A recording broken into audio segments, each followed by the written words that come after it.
Alors, imaginez, un jour sacré, une loi gravée dans le marbre. On va plonger dans une histoire où un simple geste, un besoin vital, va déclencher un conflit immense, un conflit qui va carrément redéfinir les règles du jeu. Au cœur de cette analyse, il y a deux confrontations. Deux moments clés où la loi sacrée se transforme soudain en un véritable dilemme. La question devient, qu'est-ce qui prime? La tradition ou la compassion? Bon, avant d'aller plus loin, il faut vraiment qu'on saisisse l'importance du sabbat. Attention, on ne parle pas d'un simple jour de repos, C'était bien plus que ça. C'était un commandement fondamental, un des piliers de l'identité et de la foi. Le premier acte de ce drame, il ne se joue pas dans un temple ou un lieu solennel. Non, ça se passe dans un simple champ de blé. Et ce qui met le feu aux poudres, c'est quelque chose de tout à fait universel, la faim.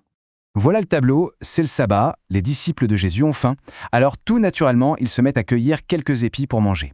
Un geste qui paraît totalement anodin, n'est-ce pas? Sauf que, ce jour-là, ce simple geste va être vu comme une véritable provocation. Et c'est là que tout bascule.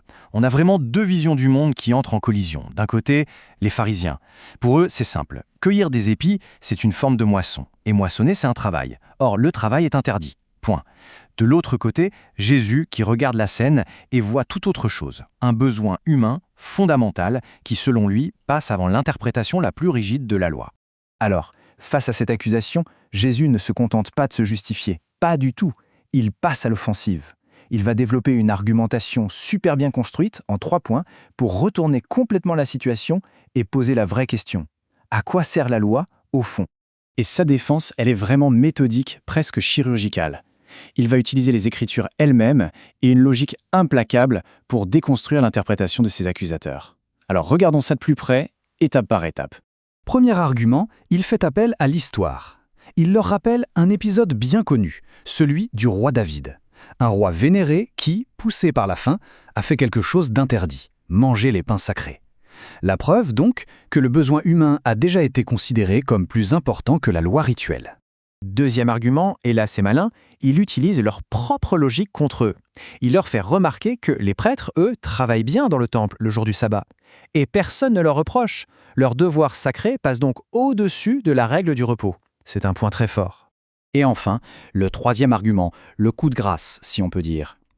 Il cite une phrase des Écritures qui change toute la perspective.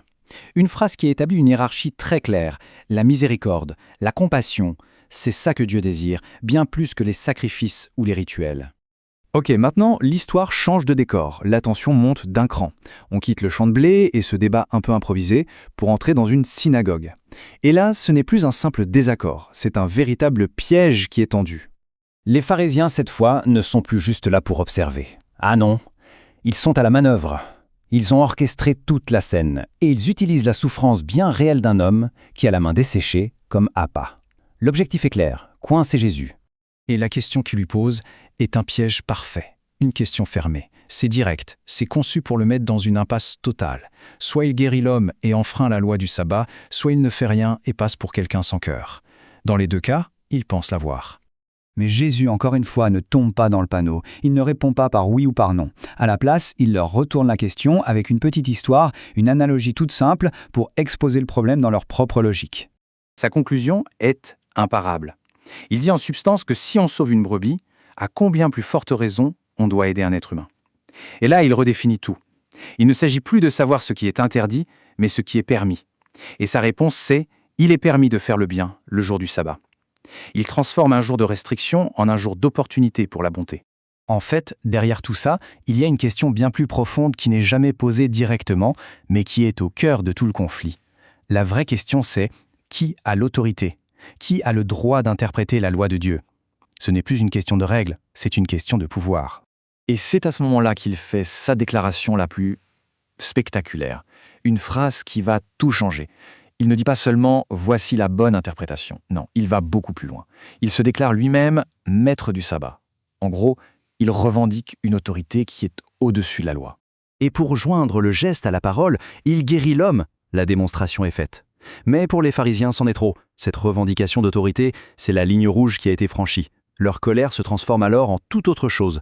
Ils commencent à comploter pour l'éliminer. Alors, si on prend un peu de recul sur ces 2 épisodes, qu'est-ce qu'on retient? Quel est l'enjeu profond? En réalité, toute cette histoire, elle nous parle d'un conflit éternel, celui qui oppose 2 manières radicalement différentes de voir le monde. On a d'un côté une vision qui s'accroche à la lettre de la loi, aux règles strictes, aux rituels. La tradition est vue comme une fin en soi. Et de l'autre côté, une vision qui cherche l'esprit de la loi, l'idée que la compassion, la miséricorde et le bien-être humain sont la véritable finalité. La loi devient alors un outil pour faire le bien et non une prison.